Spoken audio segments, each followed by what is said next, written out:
Hi, I'm Brenda Pear, and welcome to my little yarny show and tell type channel about crochet, knitting, and spinning stuff. If you're new here, hi and welcome. And if you're not new here, hi again and thanks for coming back. Okay, trying to make this not too long. Alright, here we go. So, this video is another drop spindle video, and been working a little bit with another YouTube person, and my idea was kind of spurred off of Spring the Fiber Enthusiast channel.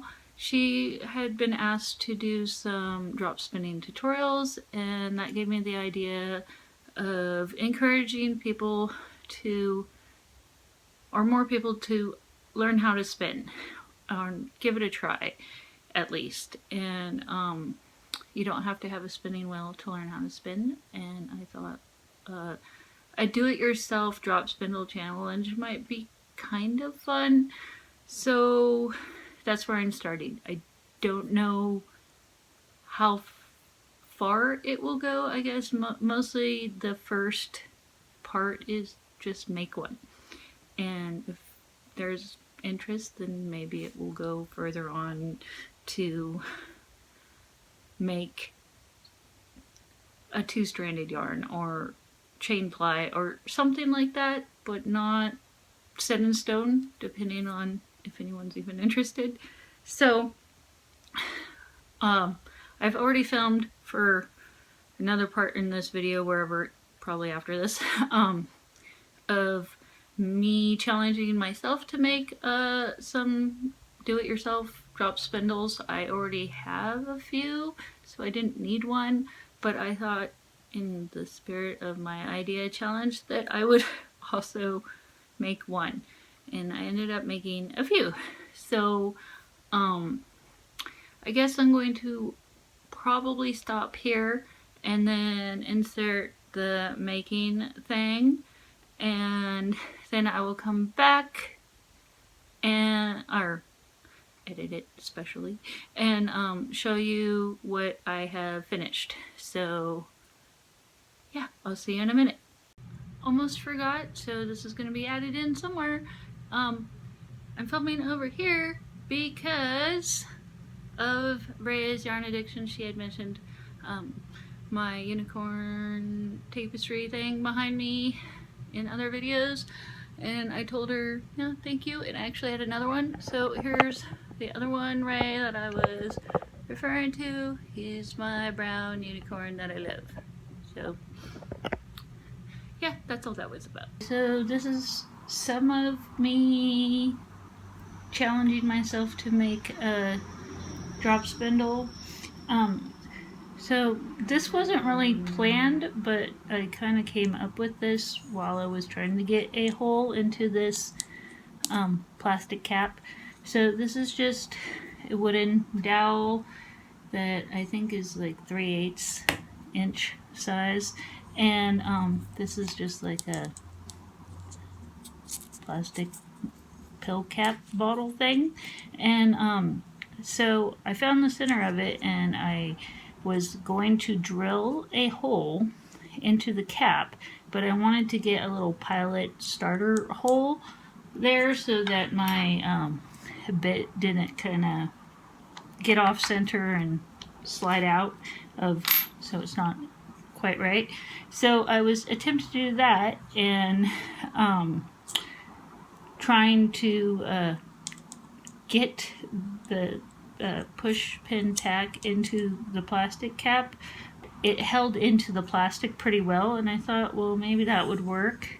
So already, even though I wasn't planning on making this one in like this, it may work just that on its own, and we could do like a little half hitch on the head of the push pin tack. So this wasn't planned. I don't know how well it will work, but it's on there pretty good. And it's holding better than I thought, even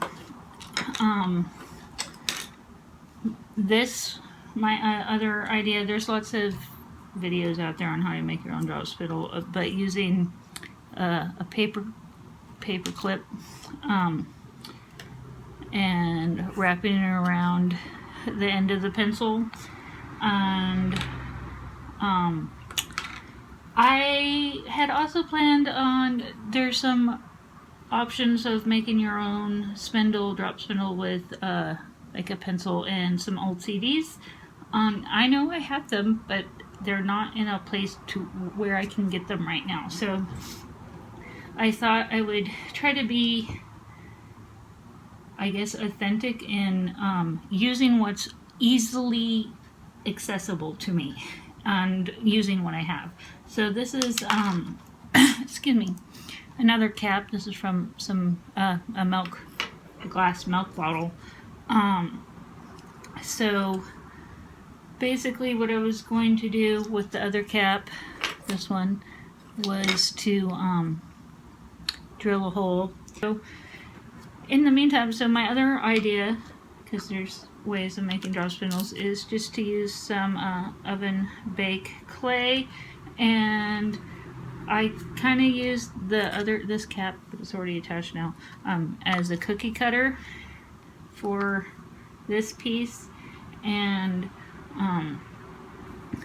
so this is just a what do you call it, chopstick, that wooden chopstick, but this will have to be baked. Before I had done this just now, my idea was to use this dowel with a larger bit of clay. This is just some clay that my daughter had, and I thought I would use that. So it's not so much a tutorial, this is just more of me doing the challenge, I guess. And I will come back at some point and see how it goes. And this is just the cap from a sauce jar. So did basically the same thing and kind of used this outer kind of indent edge to keep everything in line. And I had thought of using this dowel to do that, but I'm starting to think that this dowel might just be a little too big, and in the end this kind of too heavy. I don't know, but I think at least would probably work with a pencil. So that's what I'm doing, and this is all done, and I'm going to put peel this off carefully. I don't break the shape too bad. So there's my not very fancy spindle whorls. I think I'm going to pause it here because the drill is going to be loud and annoying, and put a little hole in here for so either another chopstick or pencil size hole, and I guess I'll be back again. Okay, so doesn't look very pretty, but this is just the chopstick, and I used a drill to put a little hole in here, and it was actually a little bit smaller than the chopstick, the drill bit, so it's snug on there, and I gave it a little spin, and it twirls real nice. So even though I felt like, I don't know if you can see, it's slightly off center and wonky, but I think it'll be okay. So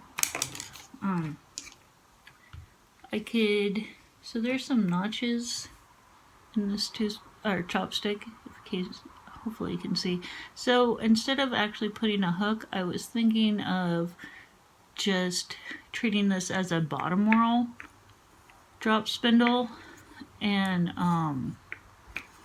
doing a little half hitch on the little notches, or make them a little bit deeper.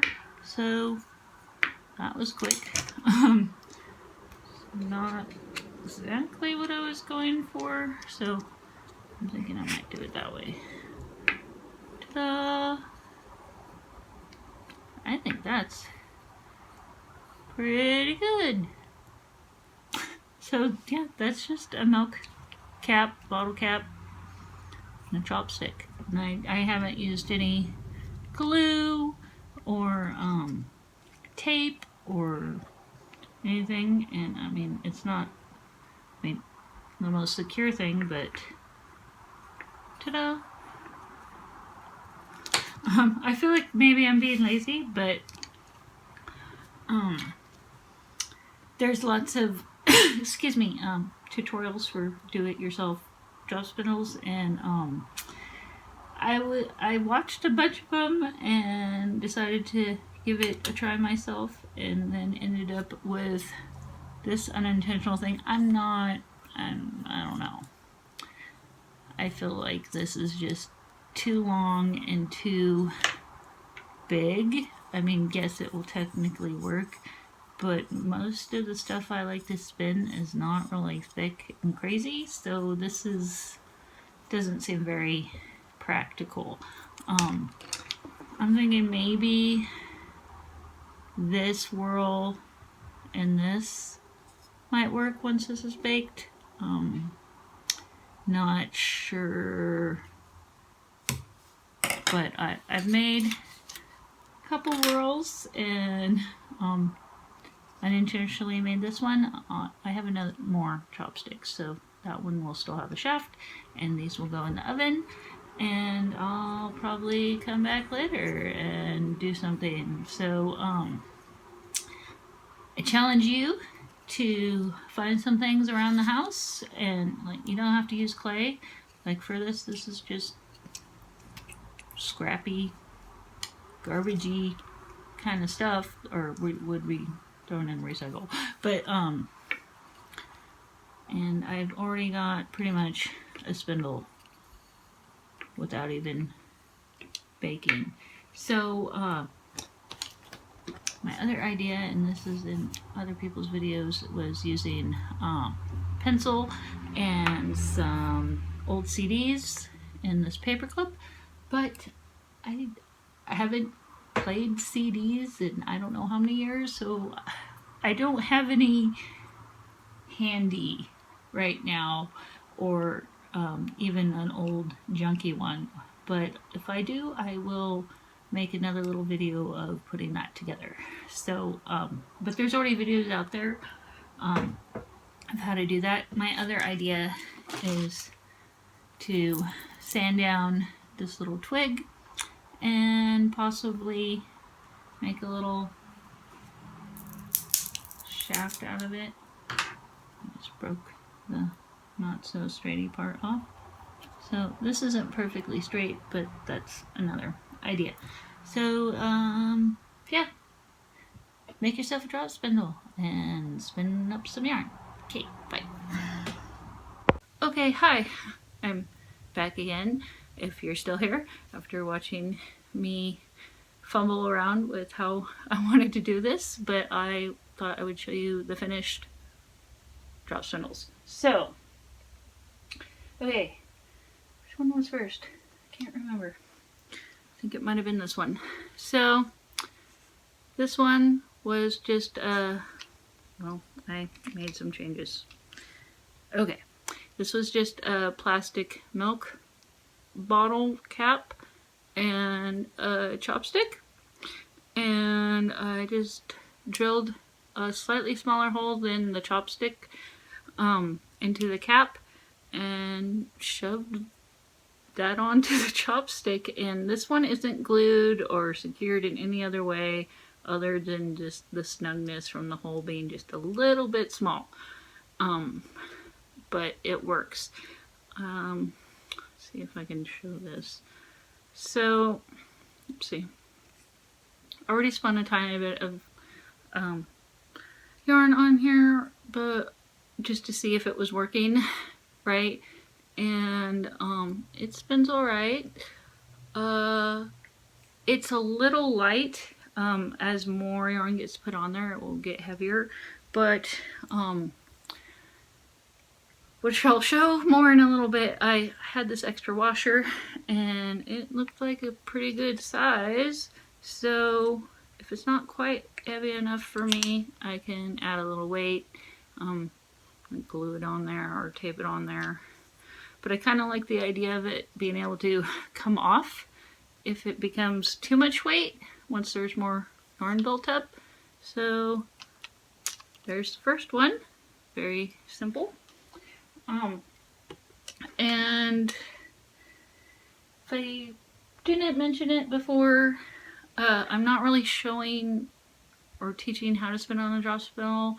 I'm sending you over to Spring the Fiber Enthusiast for that because she's already done that. And we've talked a little bit about this. So if you want to learn how to spin, go check her out. And so, where am I going with this? Okay, the next one, I guess, is this one. So this is another chopstick and one of the smaller whirls that I showed making. While I was, so after this was baked, the hole was a little too small. Kind of shrank a little bit, I guess. And so I was trying to get the chopstick through the hole gently, and then I realized I was stressing the clay a little too much and made a couple little teeny tiny hairline cracks. I was a little worried that that was just going to cause the whole thing to break in half, so I used some super glue to kind of fill in those cracks and give it a little bit more stability. And lesson learned. So there's this one. Also, I decided to do this one more supported spindle style. I should have made a little bowl with the clay at the time, but escaped my thoughts and didn't do that. So here's my bottom whirl support style spindle that I haven't really tried out yet. I did make, I think I showed in the other video, I don't know, but there was some little notches on here that I was thinking might be helpful to keep the fiber from sliding off, but haven't really played with this one much yet. Okay. Next one. This one has had a few tries or incarnations, I guess. So in the video me showing me making them, this one had this pill bottle type cap on it, which was fine, but this whirl that's on here, I had meant to go on a pencil, but like the other one, the hole was a little too small. I was trying to gently make the hole bigger with a drill bit by hand, and caused the same, not the same issue. There was like, I made the hole a little too big, and so it was too big for the pencil, but still a little too small for this dowel. So I made the hole just a little bit more bigger, and that caused some chips. I don't know if you can see it around the hole. So like the same one, I put some glue to try to reinforce it, and it seems pretty solid now. And I was gonna put like a little cup hook on this, but the tack worked really well, and so I decided to keep the tack. Also, my cup hooks were kind of big, so anyway, here's another one. It spins just, well, I don't have enough fiber to really do this because it's already spun, but this is another top whirl one, so yay. And then I was at the hardware store I really like hardware stores. And I was looking at stuff, and I came across some nuts and bolts because I don't know, I'm a weirdo. And I thought, well, I went there looking for wooden dowels and wooden wheels. They didn't have any wooden wheels, so I was still wandering around thinking about these washers, and then I saw this extra long bolt. It'd be nice if it was a little bit longer, but this 6-inch bolt and 2 nuts and large washer were just under $2, and was really easy. Took less time than all the other spindles I've made. I just screwed the nut on here, put on a washer, screwed in the other nut, and ta-da, I had a drop spindle. Weight is kind of an issue with this one. It's already plenty heavy, so even if I had gotten a longer one, it might be too heavy in the long run, but it's okay. I thought this larger hex head would be good for catching the yarn, kind of like a hook, but in this case I think it's just a little too crazy. So maybe a smaller one that is got like a flat head or pan hand type for using like a Phillips or a flathead screwdriver would work. So ta-da, here is my totally metal raw drop spindle. So ta-da. And this one I'm hoping maybe you can see, because of the hex thing is coming off the side, it's a little off center and it's a little wonky, but you can see that. Okay, it works. So ta-da! I'm gonna wind this on before it gets all crazy, but here is, come on now, the result of me challenging myself. So if you're still here, thanks for watching, and I hope you at least consider giving spinning a try. So take care.